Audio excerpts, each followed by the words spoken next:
देव दीपावली। कार्तिक पूर्णिमा, कल कार्तिक पूर्णिमा है। पूर्णिमा मतलब क्या हुआ? कल के दिन देवता लोग दीपावली मनाएंगे स्वर्ग में। हम लोग मनाते हैं अमावस्या को। अच्छा, जब हम मनाते हैं तब देवता उठते नहीं हैं। दीपावली के 11 दिन बाद देवता उठते हैं, देव उठनी एकादशी को। अब उठ के वो पूर्णिमा तक नहा धो के फिर वो अपनी दीपावली मनाते हैं। तो वो यहाँ पूर्णिमा और वहाँ दीपावली। तो हमारे उस त्योहार को क्या कहते हैं? देव दीपावली। जब देव लोग दीपावली स्वर्ग में मनाते हैं। कार्तिक पूर्णिमा, ये कार्तिक का माह बड़ा पावन माह है। आज के दिन जो भगवान का नाम लेता है, जो भगवान की कथा सुनता है, जो पापी से पापी व्यक्ति आज गंगा, यमुना, सरयू, सरस्वती, नर्मदा, जो भी आपके आसपास पावन पवित्र नदियां हैं, जो भी व्यक्ति आज के दिन दीप दान करता है और भगवान श्रीमन नारायण का स्मरण करता है, आज भगवान नारायण और भगवान शिव दोनों का स्मरण भगवान का करते हुए और जो दीप दान करे, जो आज कथा सुने, जो आज भगवान का कीर्तन करे, वह बैकुंठ ही जाएगा। आज के दिन किया गया दान, पुण्य, जप, तप, दीपदान। कौन सा दान? केवल दीपदान नहीं, अन्नदान, जलदान, कन्यादान। आज के दिन दीपदान जरूर करना चाहिए। दीपदान क्यों करते हैं? कार्तिक के माह में दीपदान होता है। क्यों दीपदान क्यों करना चाहिए? जो व्यक्ति दीपदान करता है उसे कुल का दीपक प्राप्त होता है। पहला कारण, कुल का मतलब घर में बच्चा, वंश को बढ़ाने वाली संतान प्राप्त होती है। दीपदान करने से वंश की वृद्धि होती है, पहला। और दीपदान करने से व्यक्ति यदि अंधा होने का योग है और दीपदान किया है, रोशनी दान की है, तो आपको भगवान रोशनी देते हैं। अन्नदान किया है और आपके जीवन में भूखा रहना है और आपने अन्नदान किया है, तो अन्नदान करने से अन्न की प्राप्ति होती है। दीपदान करने से रोशनी और वंश की प्राप्ति होती है। जलदान करने से जल की प्राप्ति होती है। इसलिए जीवन में जो जो हम करते हैं वो हम अपने लिए ही प्राप्त करने के लिए करते हैं। हम यदि यमुना जी को रोशनी से भरेंगे तो यमुना जी हमारे जीवन को रोशनी से भरेंगे। इसलिए दीपदान की बड़ी महिमा है। तो आज कुछ ना हो ज्यादा तो एक दिया ही लेकर यमुना जी में शाम को दीपदान कर आइएगा।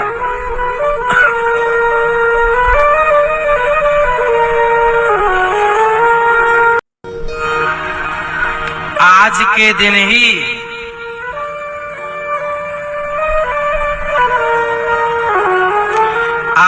दिन ही भगवान श्रीमन नारायण के स्थान का नाम दुनिया ने बैकुंठ जाना। इसलिए भगवान के लोक का नाम क्या है? बैकुंठ। तो आज के दिन ही ये ज्ञात हुआ दुनिया को कि इससे जहाँ भगवान रहते हैं उसे बैकुंठ कहते हैं। और कहा जाता है कि जो व्यक्ति हरि और हर में भेद करता है वह वैकुंठ नहीं जाता। हरि और हर में भेद ना करने वाला ही वैकुंठ जाता है।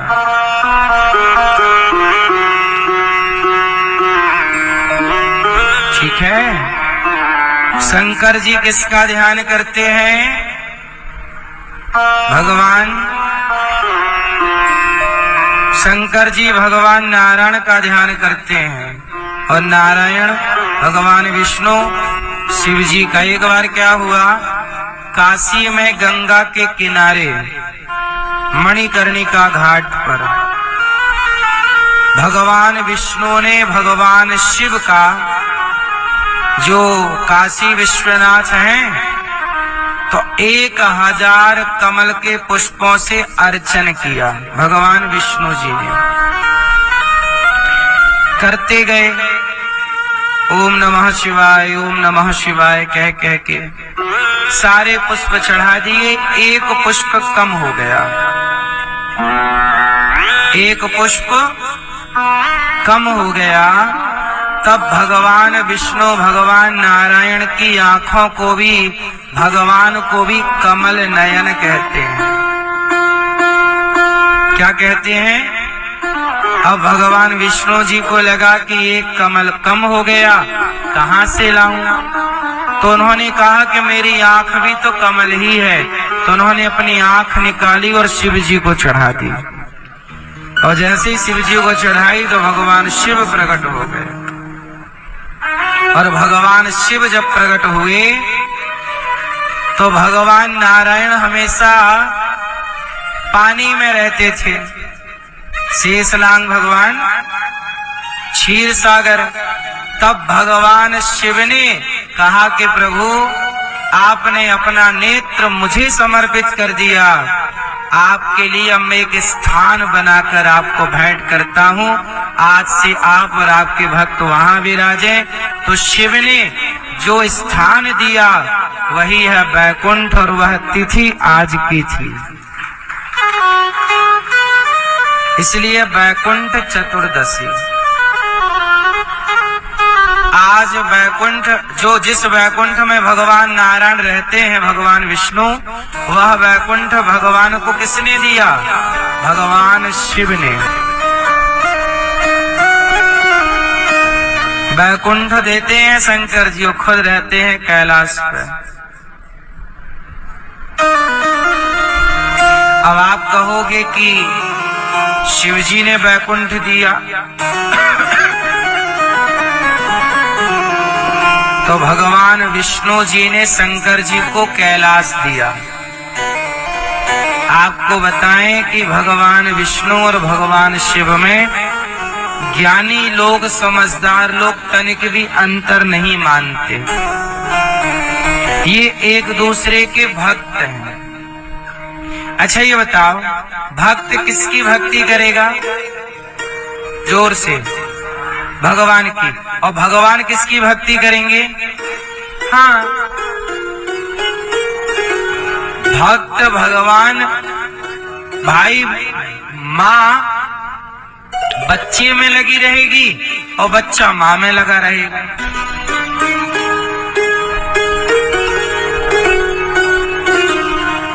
बच्चा दौड़ दौड़ के माँ के पास जाएगा, माँ दौड़ दौड़ के बच्चे के पास जाएगा।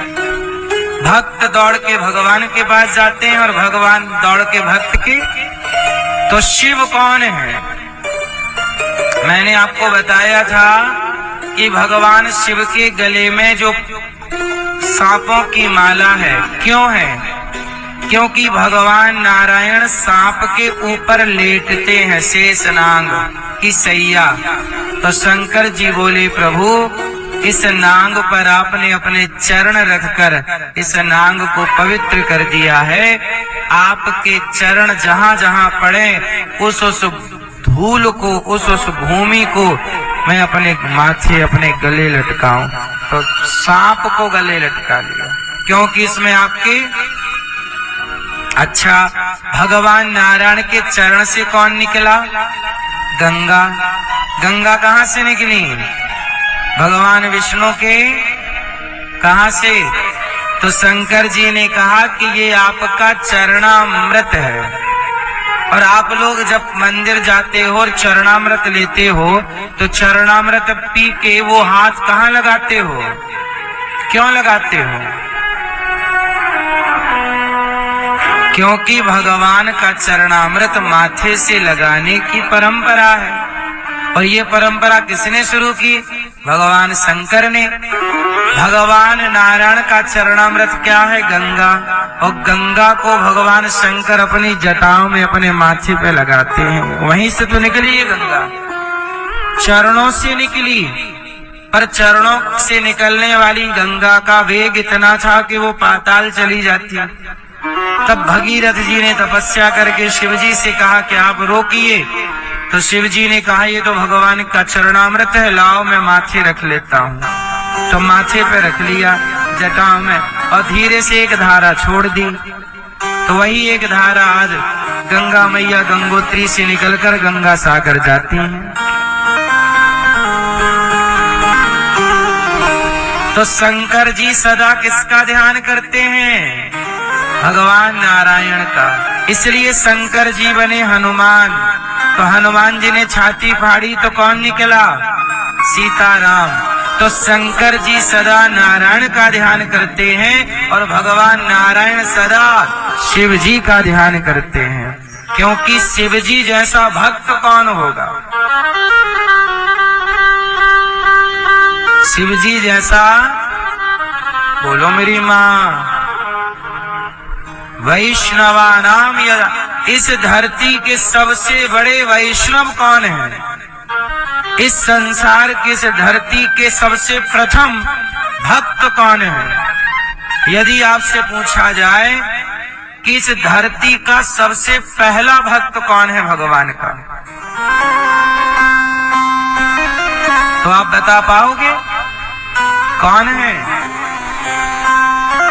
इस धरती के सबसे प्रथम भक्त हैं भगवान के, भगवान शंकर।